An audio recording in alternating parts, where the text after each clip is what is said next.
Halo teman-teman, selamat datang kembali di channel YouTube saya CL Tax Consulting. Buat kawan-kawan pajak, dalam video kali ini saya akan membahas atau bagaimana sih cara melakukan pembetulan atau penggantian faktur pajak. Buat teman-teman yang baru pertama kali mampir ke channel YouTube saya ucapkan selamat datang, selamat menonton. Semoga informasi yang saya sampaikan melalui video-video yang saya buat bisa bermanfaat buat teman-teman dalam membantu mereview atau menambah pengetahuan buat teman-teman.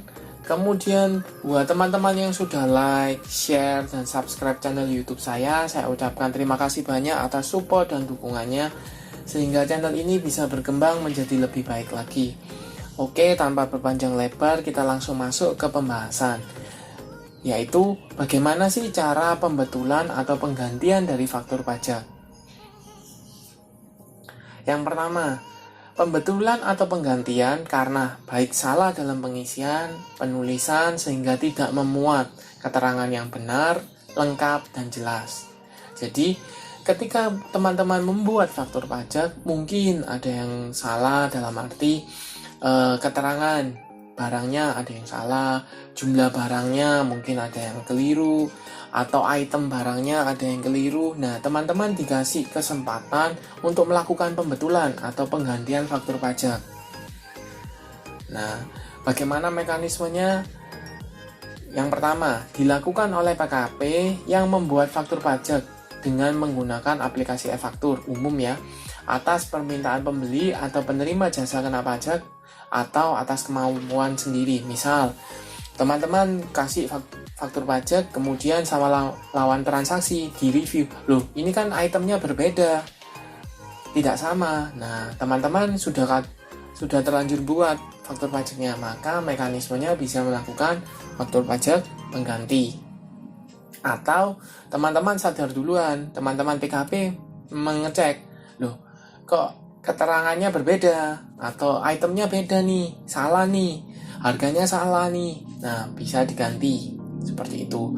Kemudian poin kedua, SPT PPN masa pajak dilaporkannya faktur pajak yang diganti masih dapat disampaikan atau dilakukan pembetulan. Jadi contoh misalnya teman-teman cetak faktur pajak tanggal bulan Mei, batas lapornya kan di Juni, akhir bulan Juni 2022. Nah, sepanjang belum dilaporkan, maka teman-teman bisa melakukan penggantian. Atau kalau sudah dilakukan pelaporan, sudah terlanjur lapor, maka teman-teman bisa melakukan pembetulan SPT-nya. Seperti itu. Kemudian poin ketiga, nomor seri faktur pajak pengganti sama dengan nomor seri faktur pajak yang diganti. Itu umum ya. Kemudian kode statusnya, kalau sebelumnya tadi misalnya kode transaksinya adalah 010, maka setelah diganti atau faktur pajak penggantinya berubah menjadi 011, di mana satu angka di poin ketiganya itu merupakan kode statusnya, apakah di normal, diganti, seperti itu. Kemudian tanggal faktur pajak pengganti yaitu tanggal pada saat faktur pajak pengganti dibuat. Ya. Tanggal faktur pajak pengganti yaitu tanggal pada saat faktur pajak pengganti dibuat. Jadi kalau seandainya teman-teman transaksi 1 Mei 2022, kemudian baru sadar ada yang salah di katakanlah tanggal 26 Mei 2022, maka tanggal faktur pajaknya itu tanggal 26 Mei 2022. Seperti itu. Dalam case tertentu, itu bisa di bulan berikutnya. Contoh, katakanlah tanggal 1 Mei 2022 faktur pajak normalnya, kemudian baru sadar diganti tanggal 1 Juni 2022, bisa. Apakah mengubah masa pajaknya? Tidak. Masa pajak dari faktur pajak pengganti adalah mengikuti masa pajak faktur pajak normal. Seperti itu. Poin berikutnya, Dalam hal PKP penjual telah melaporkan faktur pajak yang diganti dalam masa SPT masa PPN, maka PKP harus melakukan pembetulan SPT masa PPN yang bersangkutan untuk melaporkan faktur pajak pengganti. Ini jelas ya. Dalam SPT, dalam hal PKP pembeli telah melaporkan faktur pajak yang diganti dalam SPT PPN, maka PKP harus melakukan pembetulan SPT PPN yang bersangkutan untuk melaporkan faktur pajak pengganti. Seperti itu. Tetapi perlu diingat, dengan salah satu fitur dari e-faktur yang sekarang yaitu pre-populated, maka data yang kebaca itu akan kebaca. Contoh, faktur pajak yang diganti normal yang telah diganti itu muncul.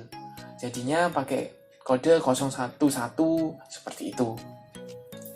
Jadi berdasarkan faktur pajak yang benar-benar terakhir. Seperti itu. Nah, pertanyaannya adalah